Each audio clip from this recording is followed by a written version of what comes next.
खुलुमबाय लोगोफोर, गोजोन फुंबिलि बयनिसिमबो।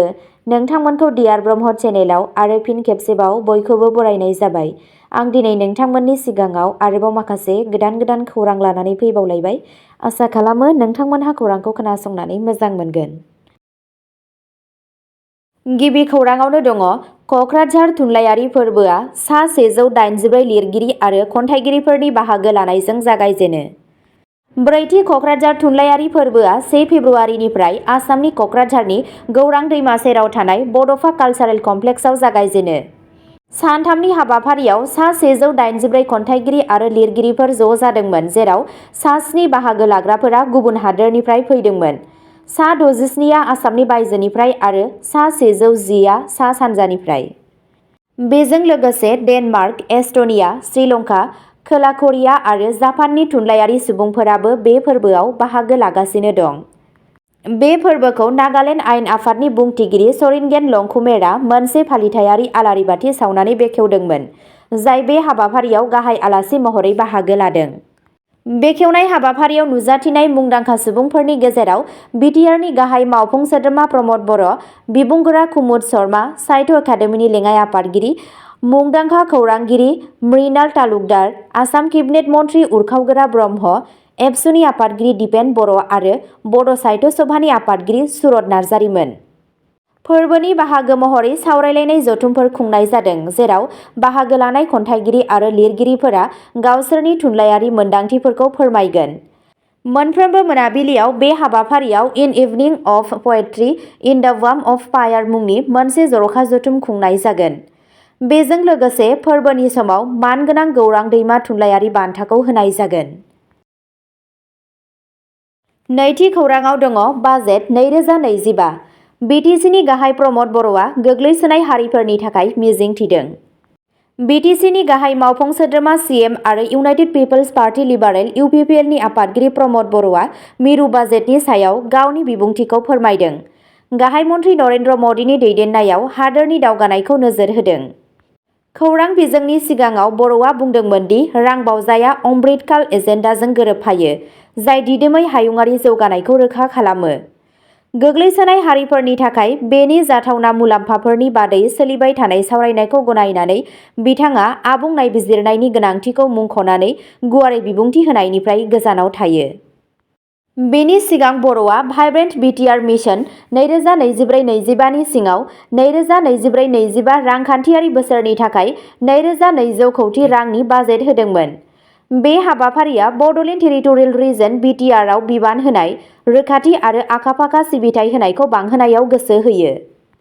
बिथाङा आरोबाव गोख्रोङै बुंदोंमोन दि जेब्लानिफ्राय PM मदिनि खुंथाय जागायजेन्दोंमोन, सरासनस्रा सुबुंफोरखौ जौगाहोनो थाखाय गोबां जौगालु हाबाफारिफोर लाबोनाय जादों। आसा खालामनायखौ फोरमायनानै बर'आ बुंदोंमोन, आं मिजिं थिदों दि बे रां बावजाया सुबुंफोरनि थाखाय मोजां खौरां लाबोगोन।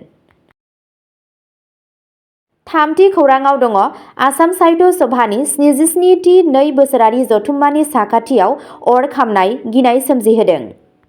आसाम साहित्य सभानि 77थि 2 बोसोरारि जथुम्मानि साखाथियाव गिख्रंथाव अर नांदोंमोन, जाय नुजाथिफैनाय सुबुंफोरनि गेजेराव गिनाय सोमजिहोदों आरो थुनलाइयारि जथुम्माखौ हेंथा होदों।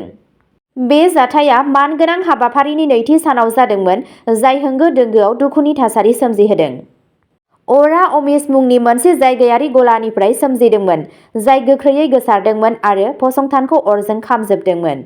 नुगिरिफोरा गुलाय-गुजायनि नुथायफोरखौ बरनायदोंमोन मानोना सुबुंफोरा रैखाथिनि थाखाय हाखु-दाखु खालामदों, जेराव अर खोमोरग्राफोरा जाथाय जायगायाव सौहैदोंमोन।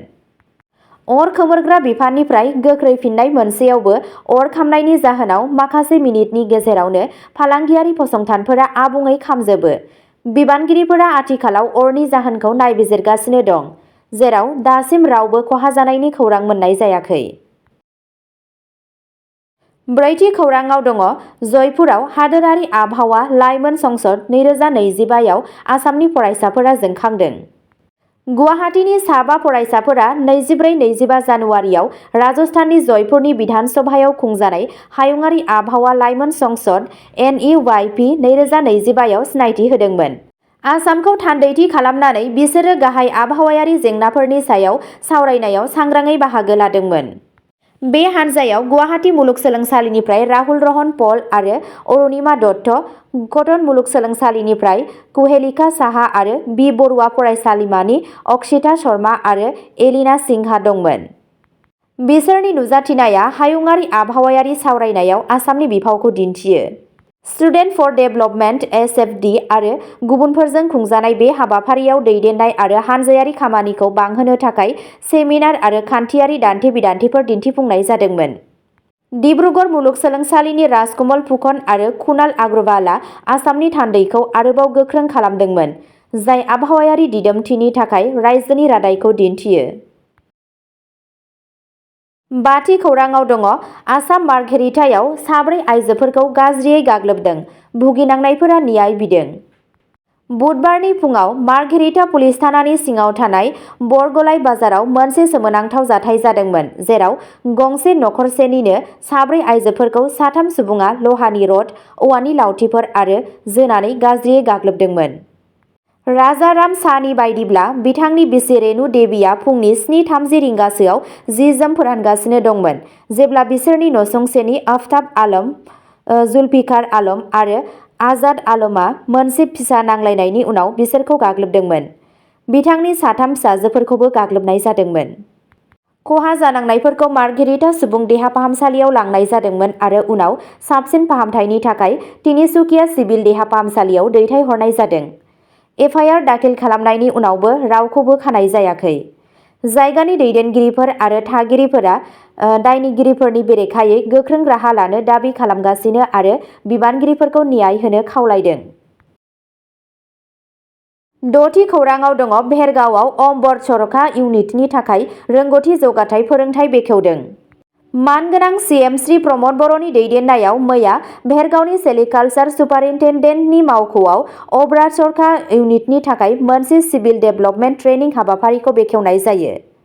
बे फोरोंथायनि थांखिया एरि स्पिनिंनि गेजेरजों एरि खुन्दुं दिहुननायखौ बांहोनानै साख्रि गैजायै लाइमोनफोर आरो आइजोफोरनि थाखाय साख्रिनि खाबु सोरजिनाय।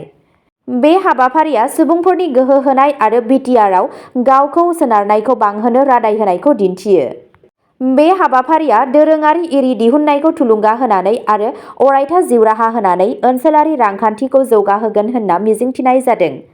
हाबाफारियाव नुजाथिनाय दैदेनगिरि आरो मावख'गिरिफोरा ओनसोलाव रोंग'थि जौगानाय आरो रांखान्थियारि जौगानायखौ बांहोनायाव बेबादि हाबाफारिनि गोनांथिनि सायाव गोसो होदोंमोन। स्निथि खौराङाव दङ बिटिआरआव गाहाय जौगाखां बिथांखिनि थाखाय अन्थाइ खाम्फा गायसनदों। मानगोनां सीएम प्रमद बर'नि दिथायाव मानगोनां इएम श्री दावबायसा बर'आ बिटिआरआव गोबां गोनांथार मावथांखिफोरनि थाखाय अन्थाइ खाम्फा गायसनो। मावथांखिफोरनि गेजेराव धर्मजुलि शिव मन्दिराव मोनसे आरज गाबग्रा न', नबंत बिहारी सुबायाव हनुमान मन्दिर, पथरनदि काली मन्दिराव मोनसे गेवलां हारिमुआरि जौसां आरो संतराम गौतमनि न'निफ्राय सोनाब क'क्राझार नेपालि सुबायाव हांग्रासिनि न'सिम बाला अन्थाइजों मोनसे लामा दं। बेफोर हाबाफारिफोरनि थांखिया बिथायारि सानज'थायखौ जौगाहोनाय, हारिमुआरि उनमोनथायखौ रैखा खालामनाय आरो ओनसोलारि जिउ राहाखौ मदद होनाय। जौगाथायनि नाजानायफोरा सुबुं समाजनि जौगानायखौ बांहोनो आरो ओनसोलाव जिउनि गुनखौ बांहोनो थाखाय सोरखारनि रादायखौ दिन्थियो। दाइनथि खौराङाव दङ चिफ मिनिस्टार हिमन्त बिश्व शर्माया मददगिरिफोरजों 56थि जोनोम सान फालिदों। रामआ दिनै गावनि 56थि जोनोम सानखौ गुवाहाटीआव गावनि थाग्रा खुलियाव मददगिरिफोर, दोलोनि मावथिफोर आरो मोजां हास्थायग्राफोरनि मोनसे फिसा जथुमजों फालिदोंमोन। मन्थ्रिफोर, आयेन दागिरिफोर आरो बिजेपिनि सोद्रोमाफोरा बिथांखौ हामलायथि बावनो आरो बिथांनि दैदेननायखौ गनायनो थाखाय हाबाफारियाव बाहागो लादोंमोन। 2021 मायथाइयाव गिबि मन्थ्रि जानायनि उननिफ्राय रामआ सोलोंथाइखौ हायुङारि मानथाखोजों गोरोबहोनो थाखाय रायजोजों सामलायजानाय माद्रासाफोरखौ बन्द खालामनाय आरो उन्दै बैसोनि हाबानि बेरेखायै मोनसे गोख्रों गसंथानो थाखाय गाहाय हाबाफारिफोरखौ दैदेनदों। बिथांनि खुंथायनि ड्राग्सनि सायाव दावहा फोसावनाया मख'जाथाव फेग्रा मुवा जब्द खालामनाय आरो लांखारग्रा नेटवार्कखौ फोजोबस्रांनायनि जाहोन जादों। शर्माया जोनोम साननि हामलायथिनि थाखाय साबायखर बावदोंमोन आरो आसामनि जौगानाय आरो दावगानायनि फारसे गावनि रादायखौ रोखा खालामदोंमोन। गाहाय मन्थ्रि नरेन्द्र मदिआबो शर्मानि दैदेननायखौ बाख्नायदोंमोन आरो बिथांखौ सुबुंफोरनि सिबिनायाव मोनसे गोलाव आरो गोग्गो जिउ हास्थायदों।